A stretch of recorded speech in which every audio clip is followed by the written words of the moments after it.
जय जय शङ्कर हर हर शङ्कर जय जय शङ्कर हर हर शङ्कर जय जय शङ्कर हर हर शङ्कर जय जय शङ्कर हर हर குரு தெய்வத்தின் குரல் 5ஆம் பாகம்.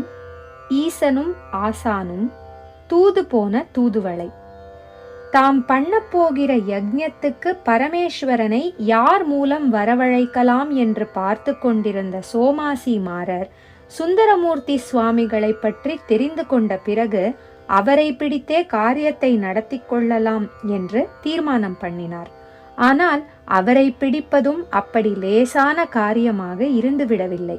ஏன் என்றால் அவரை சுற்றி எப்போது பார்த்தாலும் சிவனடியார்களும் ஜனங்களுமாக ஜே ஜே என்ற கூட்டமாக இருக்கும். ராஜா மாதிரி ஒரு பெரிய தர்பார், சிவபக்தி தர்பார் அவர் நடத்தி வந்தார். ஆதி சைவர் என்றும் சிவபிராமணர் என்றும் சொல்லும் அர்ச்சகர்கள் ஜாதியில் அவர் பிறந்திருந்தாலும் அவரை திருமுனைப்பாடி நாட்டின் சிற்றரசரே ஸ்வீகாரம் செய்து கொண்டு வளர்த்தார்.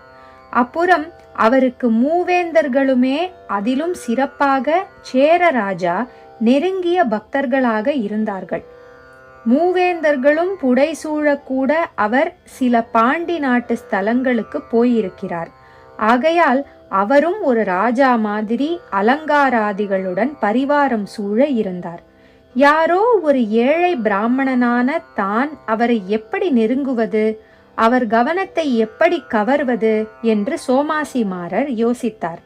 தம்மால் என்ன பெரிய காணிக்கை சம்பாவனை சமர்ப்பித்து அவருடைய கவனத்தை பெற முடியும் என்று யோசனை பண்ணினார்.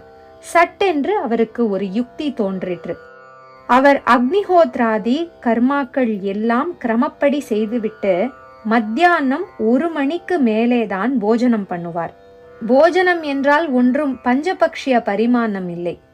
இவன் யார் பார்ப்பான், பிடுங்கி தின்கிறான் என்று எவரும் சொல்வதற்கு இடமில்லாமல் எத்தனை எளிமையாக பிராமணன் இருக்க வேண்டும் என்று சாஸ்திரத்தில் சொல்லி இருக்கிறதோ அப்படி வாழ்க்கை நடத்தினவர் அவர்.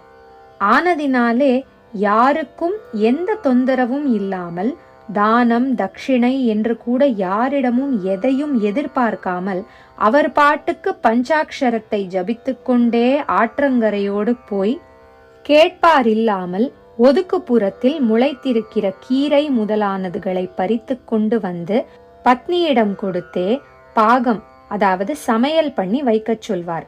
ஊரானை பிடுங்கி தின்கிறதில்லை, ஊருக்கு ஒதுக்குப்புறத்து கீரையைத்தான் பிடுங்கி தின்கிறது.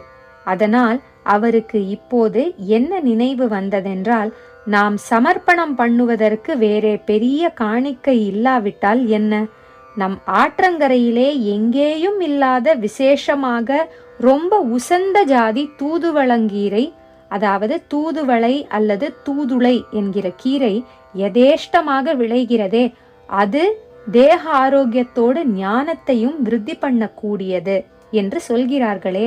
ஆகையினாலே பச்சு பச்சென்று அதை நித்தியமும் பறித்தெடுத்து கொண்டு போய் சுந்தரமூர்த்தி சுவாமிகளின் கிரகத்தில் சேர்ப்பித்து அவருடைய ஆகாரத்தில் சேர்க்கும்படி பண்ணிவிட்டால் என்றைக்காவது ஒரு நாள் அவர் யார் நித்தியமும் இப்படி கீரை கொண்டு வந்து தருகிறது என்று கேட்டு தெரிந்து கொண்டு பேட்டி கொடுக்க மாட்டாரா என்று எண்ணினார். தூதுவிளங்கீரை மூலமாக சூக்ஷ்மமாக ஒரு தூது அனுப்பி சுந்தரமூர்த்தி சுவாமிகளின் கவனத்தை கவர யுக்தி பண்ணிவிட்டார். யுக்தியாக மட்டும் பண்ணவில்லை, பக்தியோடுந்தான் பண்ணினார். அவர் கீரையை கவனிக்காவிட்டால் கூட போகட்டும், அந்த புண்ணியாத்மா குக்ஷியில் நித்தியமும் நம்முடைய நிவேதனம் போனாலே போதும், நாம் பாட்டுக்கு குவயட்டாக கொடுத்து கொண்டே இருப்போம், நடக்கிறது நடக்கட்டும் என்று முடிவு பண்ணினார். அந்த பிரகாரமே தினமும் சிரமத்தை பார்க்காமல் திருவாரூருக்கு போய் தூதுவளை கொடுக்க ஆரம்பித்தார். சுந்தரமூர்த்தி பறவை நாச்சியார் வீட்டில் வாசம் பண்ணி கொண்டிருந்தார். அங்கே வருகிறவர்களும் போகிறவர்களுமாக திருவிழா மாதிரியே எப்பவும் இருக்கும். அந்த அமர்க்களத்தில் சோமாசி மாறர் சுந்தரமூர்த்தி சுவாமிகள் இருந்த பக்கமே போவதில்லை. அவர் பாட்டுக்கு ஓசைப்படாமல் சமையற்கட்டுக்கு போய் பரிசாரகர்களிடம் கீரையை கொடுத்துவிட்டு போய்விடுவார்.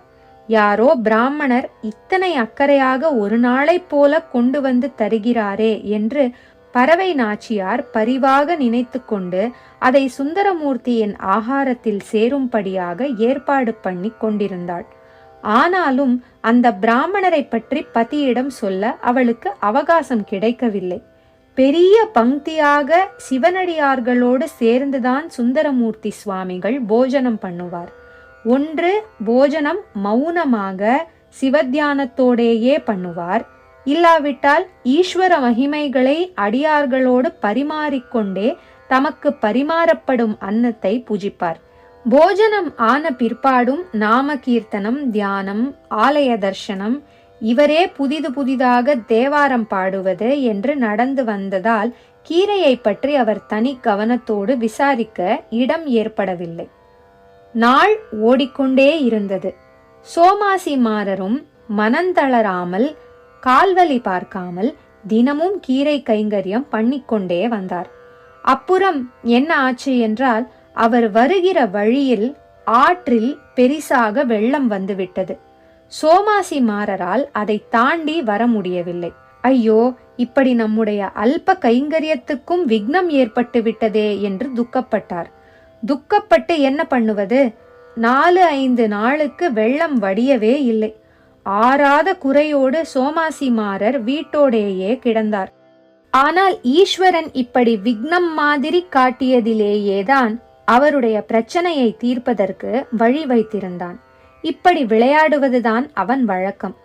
அங்கே திருவாரூரில் 4-5 நாள் சேர்ந்தாற் போல தூதுவளை போஜனத்தில் சேராததாலேயே சுந்தரமூர்த்தி குறிப்பாக அதை கவனித்து விட்டார். அநேக சமாச்சாரங்கள் அவை நடக்கும்போது நம் கவனத்துக்கு விசேஷமாக வராது. ஆனால் நடக்காமல் நின்று போனால் சட்டென்று கவனித்து விடுவோம். நாம் இப்போது பேச்சிலேயே கவனமாக இருப்பதால் இங்கே காற்றோட்டமாய் இருக்கிறது என்பதை ஒரு விஷயமாக மனசில் வாங்கிக் கொள்ளாமலே இருக்கிறோம். அதுவே இந்த கதவு ஜன்னல் சட்டென்று சாத்திக்கொண்டு புழுங்க ஆரம்பித்தால் அப்போதுதான் ஓஹோ, இத்தனை நாழி காற்றோட்டமாக இருந்திருக்கிறது என்று தெரிந்து கொள்வோம். அந்த மாதிரி போஜனத்தில் தூதுவளை சேர்ந்து கொண்டிருக்கும் வரையில் வேறே சிவஸ்மரணம், சிவகதை பேசுவது என்பதில் சுந்தரமூர்த்தி அதை மனசில் வாங்கிக் கொள்ளாவிட்டாலும் இப்போது சேர்ந்தாற்போல் சில நாட்கள் அது நின்று போனதும் ஆகாரத்தில் என்னவோ வித்தியாசம் குறை இருக்கிற மாதிரி தெரிந்தது. விசாரித்ததில் எவரோ பிராமணர் எங்கே இருந்தோ தினந்தினம் கொண்டு வந்து கொடுத்து கொண்டிருந்த கீரை நின்று போயிருப்பதை பறவை நாச்சியார் சொன்னாள். ஐயோ பாவமே, இப்படி ஒருத்தர் தம்மை அடையாளம் காட்டிக்கொள்ளாமல் மெனக்கெட்டு கைங்கரியம் செய்து கொண்டிருந்தாரா? இப்படிப்பட்ட உத்தமமான ஜீவனை தெரிந்து கொள்ளாமல் போய்விட்டேனே. அவர் மறுபடியும் வந்தால் என்னிடம் அனுப்பு. அவரை அவசியம் பார்க்க வேண்டும். நம்மால் ஏதாவது பிரதி செய்ய முடியுமானால் செய்ய வேண்டும் என்று சுந்தரமூர்த்தி சுவாமிகள் சொன்னார். இவரை பார்ப்போமா என்று அவர் தவித்துக் கொண்டிருந்த மாதிரியே அவரை பார்ப்போமா என்று இவர் தவிக்க ஆரம்பித்து விட்டார். இதுதான் ஈஸ்வரன் செய்யும் விளையாட்டு. வெள்ளம் வடிந்தது. அப்பாடா, மறுபடியும் கைங்கரியம் ஆரம்பிக்கலாம் என்று சோமாசிமாரர் ரொம்ப சந்தோஷமாக கூடுதலாகவே கீரை பறித்து கொண்டு வந்து சேர்ந்தார். சுந்தரமூர்த்தி சுவாமிகள் அவரை பார்க்க பிரியப்படுகிறார் என்று தெரிந்ததும் சந்தோஷத்தின் உச்சிக்கே போய்விட்டார். மகா பெரியவர், ஈஸ்வரனோடு நேரே பேசி பழகுபவரின் சந்திப்பு கிடைக்கிறதே என்று ஹிருதயம் பட் பட்டென்று அடித்துக்கொள்ள அவருக்கு முன்னாடி போய் விழுந்தார். சுந்தரமூர்த்தி சுவாமிகளுக்கு கீரை கைங்கரியக்காரரை பார்த்ததில் ரொம்பவும் சந்தோஷம் ஏற்பட்டது. நீர் யார் சுவாமி? கஷ்டம் பார்க்காமல் நித்தியம் தூதுவளை கொண்டு வந்து கொடுத்துருக்கேளே, என்னாலே உமக்கு ஏதாவது ஆகணுமா என்று கேட்டார். இந்த ஒன்றுக்காகத்தான் சோமாசிமாரர் காத்து கொண்டிருந்தார் என்றாலும் நம்முடைய பெரிய ஆசையை எல்லார் எதிரிலும் தெரிவிக்க வெட்கப்பட்டு கொண்டு, ஆமாம், தங்களால் ஒரு உபகாரம் நடக்கணும், அதை ஏகாந்தத்தில் தெரிவிச்சுக்கணும் என்றார். இப்படி அவர் சொன்ன உடனேயே ரொம்ப பெரிசாக எதற்கோ அவர் அடி போடுகிறார் என்று சுந்தரமூர்த்திக்கு புரிந்துவிட்டது. என்னதான் ஈஸ்வரன் தனக்கு எந்த அபீஷ்டமானாலும் பூர்த்தி பண்ணுகிறவனாக இருந்தாலும் அதற்காக தன்னிடம் எவர் வேண்டுமானாலும் எது வேண்டுமானால் நடத்தி தரும்படி கேட்டால் அவனிடம் சிபாரிசு பண்ணுவதா என்று அவர் நினைத்து, பிராமணா, என்னாலே எதையும் முடித்து தர முடியும் என்று நினைக்காதீர். என்னால் முடிந்ததைச் சொன்னால் செய்கிறேன் என்றார். தங்களால் முடியாததே இல்லை என்று சோமாசிமாரர் பிடிவாதம் பிடித்து ஏகாந்தத்தில் சுந்தரமூர்த்தியிடம் விஷயத்தை சொன்னார். பரமேஸ்வரன் நேரிலே வந்து உம்மிடம் ஹவிஸ் வாங்கிக் கொள்வதென்பது சாமானிய விஷயமில்லை. என்னால் அதை முடித்து தர முடியுமா என்று தெரியவில்லை. ஆனாலும் கீரை இந்த உடம்பில் நிறைய சேர்ந்து விட்டதால் என்னால் முடிந்தது சொல்லி பார்க்கிறேன். செய்கிறதும் செய்யாததும் சுவாமி இஷ்டம், தப்பாக நினைச்சுக்கப்படாது என்று சுந்தரர் முடித்து விட்டார். ஜெய ஜெயசங்கர, ஹரஹர சங்கர, மகாபெரியவா சரணம். ஜெய ஜெய சங்கர, ஹர ஹர சங்கர, ஜெய ஜெய சங்கர, ஹர ஹர சங்கர, ஜெய ஜெய சங்கர.